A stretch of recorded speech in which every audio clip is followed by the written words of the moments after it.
नमस्कार दोस्तों, अगर आपको दिल्ली कैपिटल और मुंबई इंडियंस के बीच खेला गया 2025 का 29वां और सांसें रोक देने वाला सबसे रोमांचक महामुकाबला पसंद आया हो तो इस वीडियो को आप एक लाइक जरूर करें और साथ ही हमारे इस चैनल को सब्सक्राइब भी जरूर करें ताकि क्रिकेट से जुड़ी खबरें सबसे पहले आप तक पहुंच सके। दोस्तों, IPL 2025 के 29वें और एक और सबसे रोमांचक महामुकाबले में IPL इतिहास की दो सबसे बड़ी टीमें एक दूसरे से भिड़ी। इस बार अक्षर पटेल की दिल्ली कैपिटल्स के सामने हार्दिक पांड्या की मुंबई इंडियंस की टीम खड़ी थी। इस रोंगटे खड़े कर देने वाले महामुकाबले में दिल्ली के कप्तान अक्षर पटेल ने टॉस जीता और पहले गेंदबाजी का फैसला लिया और मुंबई की टीम को पहले बल्लेबाजी के लिए आमंत्रित किया। उसके बाद रनों की बारिश करने के इरादे से मुंबई के दो दिग्गज ओपनर बल्लेबाज मैदान में उतरे। रोहित शर्मा और रायन रिक्टन के कंधों पर इस महामुकाबले में अपनी टीम को एक विस्फोटक ओपनिंग शुरुआत दिलाने की बहुत ही बड़ी जिम्मेदारी थी और मुंबई की इस ओपनिंग जोड़ी ने मैदान में उतरते ही धमाकेदार बल्लेबाजी करना शुरू कर दिया था। पारी के पहले ही ओवर में मिचेल स्टार्क को रायन रिक्टन ने दो लगातार चौके लगाकर अपना खाता खोला था, तो वही पारी के तीसरे ओवर में रोहित शर्मा ने अपने बल्लेबाजी से सभी को हैरान कर दिया और फिर एक बार गेंदबाजी पर आए मिचेल स्टार्क को एक ही ओवर में दो चौके और एक शानदार छक्का रोहित शर्मा ने लगा दिया था।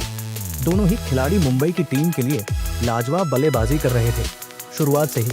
अब कप्तान अक्षर पटेल परेशानी में नजर आ रहे थे। रोहित शर्मा और रायन रिकेल्टन ने मिलकर अब अपनी टीम को 47 रनों पर पहुंचा दिया था, लेकिन तभी गेंदबाजी पर आए विपराज निगम ने सेट हो चुके रोहित शर्मा को एलबीडब्ल्यू आउट कर दिया। रोहित शर्मा इस मुकाबले में 12 गेंद में 18 रन बनाकर आउट हो गए। मुंबई की खतरनाक ओपनिंग साझेदारी के टूटने के बाद अब सूर्य कुमार यादव बल्लेबाजी के लिए मैदान में उतरे थे और सूर्य कुमार यादव ने आते ही एक अपने ही अंदाज में गजब का छक्का लगाकर अपना खाता खोला था, लेकिन रायन रिकेल्टन को कोई भी दिल्ली का गेंदबाज रोक नहीं पा रहा था। सूर्य कुमार यादव के साथ रायन रिकेल्टन की साझेदारी फिर एक बार दिल्ली के लिए खतरा बनती जा रही थी, लेकिन तभी गेंदबाजी पर आए कुलदीप यादव ने रायन रिकेल्टन को ही क्लीन बोल्ड कर दिया। गजब की बल्लेबाजी कर रहे रायन रिकेल्टन 25 गेंद में 41 रन बनाकर आउट हो गए। अब मुंबई के दोनों ही ओपनर बल्लेबाज आउट हो चुके थे। दिल्ली की गेंदबाजी इस मुकाबले में वापसी करने लगी थी। अब मैदान पर तिलक वर्मा आए थे और तिलक वर्मा ने आते ही एक शानदार चौका लगाकर अपना खाता खोला था। अब सूर्य कुमार यादव और तिलक वर्मा की इस जोड़ी ने फिर से दिल्ली की गेंदबाजी पर पलटवार करना शुरू कर दिया था और अपने धमाकेदार बल्लेबाजी से कप्तान अक्षर पटेल की परेशानियों को बढ़ा दिया था। सूर्य कुमार यादव तो इस मुकाबले में गजब के फॉर्म में नजर आ रहे थे, तो वही तिलक वर्मा भी इस मुकाबले में लाजवाब बल्लेबाजी कर रहे थे। देखते ही देखते इन दोनों की 50 रनों की साझेदारी पूरी हो गई थी। सूर्य कुमार यादव और तिलक वर्मा ने मिलकर अब अपनी टीम को 135 रनों पर पहुंचा दिया था, लेकिन तभी गेंदबाजी डाल रहे कुलदीप यादव ने सूर्य कुमार यादव को मिचेल स्टार्क के हाथों कैच आउट कर दिया। सूर्य कुमार यादव 28 गेंद में 40 रन बनाकर आउट हो गए। अब मुंबई की टीम दबाव में थी। सूर्य कुमार यादव का एक बहुत ही बड़ा विकेट कुलदीप यादव ने अब निकाल लिया था। अब मैदान पर मुंबई के कप्तान खुद हार्दिक पांड्या उतरे थे, लेकिन कप्तान हार्दिक पांड्या को भी दिल्ली की गेंदबाजी ने ज्यादा देर तक मैदान में टिकने नहीं दिया और गेंदबाजी पर आए विपराज निगम ने कप्तान हार्दिक पांड्या को ट्रिस्टन स्टब के हाथों कैच आउट कर दिया। कप्तान हार्दिक पांड्या इस मुकाबले में 4 गेंद में बस 2 ही रन बना पाए। अब मुंबई की टीम मुश्किल में थी। दिल्ली की स्पिन गेंदबाजी इस मुकाबले में गजब के फॉर्म में नजर आ रही थी। अब मैदान पर नमन धीर आए थे और नमन धीर के साथ मिलकर तिलक वर्मा ने अपना इस मुकाबले का धमाकेदार अर्धशतक पूरा कर लिया। तिलक वर्मा की इस गजब की पारी के लिए सभी ने खड़े होकर तालियां बजाई। तिलक वर्मा और नमन धीर की ये जोड़ी फिर से दिल्ली की गेंदबाजी के ऊपर लगातार बड़े शॉट खेल रही थी। नमन धीर ने तो पारी के 18वें ओवर में मिचेल स्टार्क को 2 लाजवाब चौके लगा दिए थे। अब दोनों ही खिलाड़ी दिल्ली की गेंदबाजी के ऊपर लगातार चौके छक्के बरसा रहे थे, लेकिन पारी के अंतिम ओवर में मुकेश शर्मा ने तिलक वर्मा को अभिषेक पोरेल के हाथों कैच आउट कर दिया। तिलक वर्मा इस मुकाबले में 33 गेंदों में 59 रनों की एक अद्भुत पारी खेलकर आउट हो गए। अब इस आखिरी ओवर में बल्लेबाजी के लिए विल जैक्स मैदान में उतरे थे, लेकिन इस पारी के अंतिम गेंद पर भी नमन धीर ने एक शानदार चौका लगाया और इसी के साथ मुंबई की टीम ने 205 रनों का एक सबसे बड़ा लक्ष्य दिल्ली की टीम के आगे रखा। उसके बाद मुंबई से मिले 206 रनों के एक विशाल लक्ष्य का पीछा करने दिल्ली के दो दिग्गज ओपनर बल्लेबाज मैदान में उतरे जाए। फ्रेजर मैगर्क और अभिषेक पोरेल के कंधों पर इस महामुकाबले में अपनी टीम को एक शानदार ओपनिंग शुरुआत दिलाने की बहुत ही बड़ी जिम्मेदारी थी, लेकिन दिल्ली की इन उम्मीदों को पारी की पहले ही गेंद पर मुंबई की तेज गेंदबाजी ने तोड़ दिया और पारी का पहला ओवर डालने आए दीपक चहर ने जैक फ्रेजर मैगर्क को विल जैक्स के हाथों कैच आउट कर दिया। जैक फ्रेजर मैगर्क इस मुकाबले में अपना खाता भी नहीं खोल पाए। जैक फ्रेजर मैगर्क के पहले ही गेंद पर आउट हो जाने के बाद अब करुण नायर बल्लेबाजी के लिए मैदान में उतरे थे, लेकिन इसी पहले ओवर में अभिषेक पोरेल ने दीपक चहर को ही एक शानदार चौका लगा दिया था। तो वही उनके साथ बल्लेबाजी करने आए करुण नायर भी इस मुकाबले में शानदार फॉर्म में नजर आ रहे थे। पारी का दूसरा ओवर डालने आए ट्रेंट बोल्ट को करुण नायर ने इस ओवर में 3 गजब के चौके लगा दिए थे। करुण नायर इस मुकाबले में धमाकेदार फॉर्म में नजर आ रहे थे।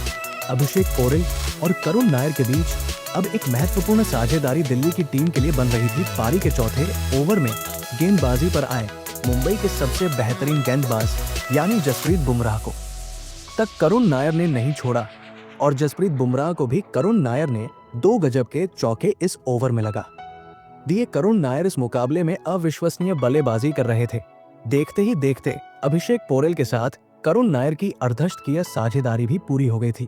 पावर प्ले के अंतिम ओवर में तो करुण नायर ने फिर एक बार गेंदबाजी पर आए जसप्रीत बुमराह को एक चौका और 2 हैरान करने वाले छक्के लगा दिए थे। पावर प्ले के 6 ओवरों में दिल्ली की टीम ने 72 रन स्कोर बोर्ड पर लगा दिए थे।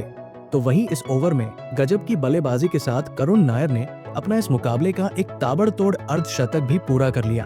करुण नायर की इस धमाकेदार पारी को कोई भी मुंबई का गेंदबाज रोक नहीं पा रहा था। मुंबई के कप्तान हार्दिक पांड्या बहुत ही ज्यादा दबाव में दिख रहे थे। करुण नायर नाम का ये तूफान रुकने को तैयार नहीं था।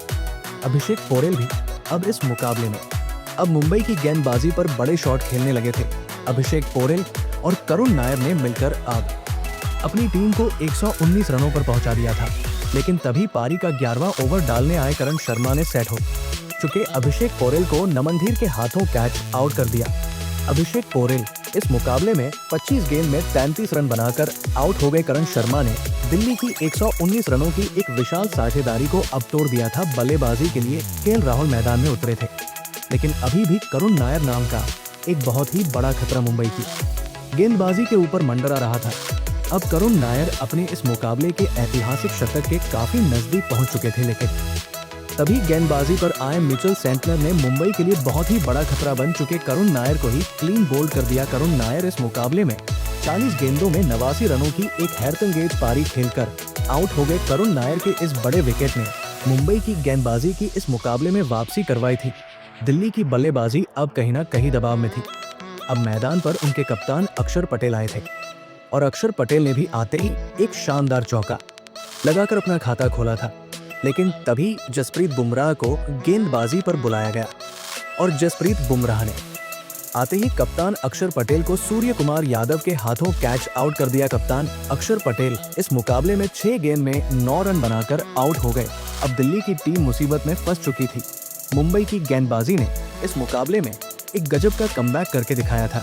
अब बल्लेबाजी के लिए ट्रिस्टन स्टफ मैदान में उतरे थे, लेकिन ट्रिस्टन स्टफ भी मुंबई की गेंदबाजी का सामना ज्यादा देर तक नहीं कर पाए और गेंदबाजी पर आए करण शर्मा ने ट्रिस्टन स्टफ को भी नमन धीर के हाथों कैच आउट कर दिया।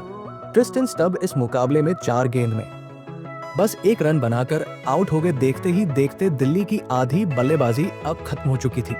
किसी ने भी सोचा नहीं था कि मुकाबले में इस तरह का मोड़ आ जाएगा। अब बल्लेबाजी के लिए आशुतोष शर्मा आए थे, लेकिन अब केएल राहुल ने अपने हाथ खोलना शुरू कर दिया था। जब तक केएल राहुल मैदान में मौजूद थे, तब तक मुंबई के गेंदबाज आराम से नहीं बैठ सकते थे, लेकिन तभी फिर एक बार गेंदबाजी पर आए करण शर्मा ने लाजवाब फॉर्म में चल रहे केएल राहुल को ही अपनी ही गेंद पर कैच आउट कर दिया। केएल राहुल इस मुकाबले में 13 गेंद में 15 रन बनाकर आउट हो गए। करण शर्मा की इस गजब की गेंदबाजी ने पूरा मुकाबला ही पलट कर रख दिया था। अब बल्लेबाजी के लिए विपराज निगम आए थे, लेकिन अब मुकाबला आखिरी 4 ओवरों में पहुंच चुका था, जहां पर दिल्ली की टीम को जीत के लिए 42 रनों की जरूरत थी।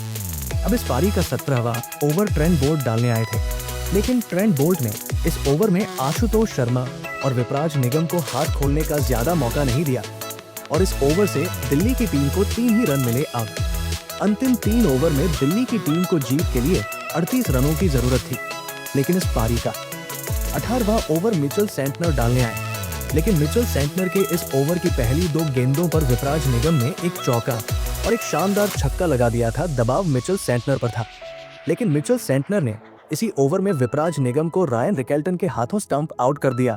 विपराज निगम 8 गेंद में 14 रन बनाकर आउट हो गए। विपराज निगम के बाद मिचेल स्टार्क बल्लेबाजी के लिए मैदान में उतरे थे, लेकिन इस मिचेल सेंटनर के ओवर से दिल्ली की टीम को 15 रन मिल गए। अब आखिरी 2 ओवरों में दिल्ली की टीम को जीत के लिए 23 रनों की जरूरत थी। अब इस पारी का 19वां ओवर जसप्रीत बुमराह डालने आए थे, लेकिन जसप्रीत बुमराह के इस ओवर में आशुतोष शर्मा ने अपने हाथ खोले और 2 लगातार चौके लगा दिए। लेकिन इसी ओवर में दिल्ली की इस मुकाबले की अंतिम उम्मीद यानी आशुतोष शर्मा विल जैक्स के हाथों रन आउट हो गए। आशुतोष शर्मा इस मुकाबले में 14 गेंद में 17 रन बनाकर आउट हो गए। अब मुकाबला फंस चुका था। आसानी से आशुतोष शर्मा की वजह से जीतती दिख रही दिल्ली की टीम अब इस मुकाबले में पिछड़ चुकी थी। अब मैदान पर कुलदीप यादव आ चुके थे, लेकिन इसी ओवर में 2 रन लेने के चक्कर में कुलदीप यादव भी राज बाबा के हाथों रन आउट हो गए। कुलदीप यादव 1 गेंद में 1 रन बनाकर आउट हो गए। अब दिल्ली का बस 1 ही विकेट बचा था जीत के लिए। अभी भी 13 रन उन्हें चाहिए थे। अब मैदान पर मोहित शर्मा आए थे, लेकिन मोहित शर्मा को भी उसकी अगली ही गेंद पर मिचेल सेंटनर ने रन आउट कर दिया और इसी के साथ दिल्ली की टीम की बल्लेबाजी खत्म हो गई और मुंबई की टीम ने लगातार 3 रन आउट करके इस रोंगटे खड़े कर देने वाले महामुकाबले में 12 रनों से जीत हासिल कर ली। दोस्तों, इस मुकाबले में एक समय पर दिल्ली की टीम आसानी से जीत रही थी। करुण नायर की अद्भुत पारी ने मुंबई की गेंदबाजी की धज्जियां उड़ाकर रख दी थी, लेकिन अपनी स्पिन गेंदबाजी और गजब की फील्डिंग के बलबूते पर मुंबई की टीम ने हार के मुंह से इस मुकाबले को अपने नाम कर लिया। लेकिन दोस्तों, इस मुकाबले में मुंबई के असली हीरो साबित हुए उनके नौजवान स्पिन गेंदबाज करण शर्मा, जिन्होंने इस मुकाबले में एक नाजुक मौके पर आकर अपनी टीम के लिए गजब की गेंदबाजी करके दिखाई और 3 दिल्ली के सबसे बड़े विकेट हासिल किए और करण शर्मा की इसी अद्भुत गेंदबाजी की वजह से मुंबई की टीम ये हारा हुआ मुकाबला जीत पाई। तो दोस्तों, आप करण शर्मा की इस अद्भुत मैच जिताने वाली गेंदबाजी के लिए उन्हें 10 में से कितने अंक देना चाहेंगे? आप अपनी राय नीचे कमेंट में देना बिल्कुल भी ना भूले। धन्यवाद।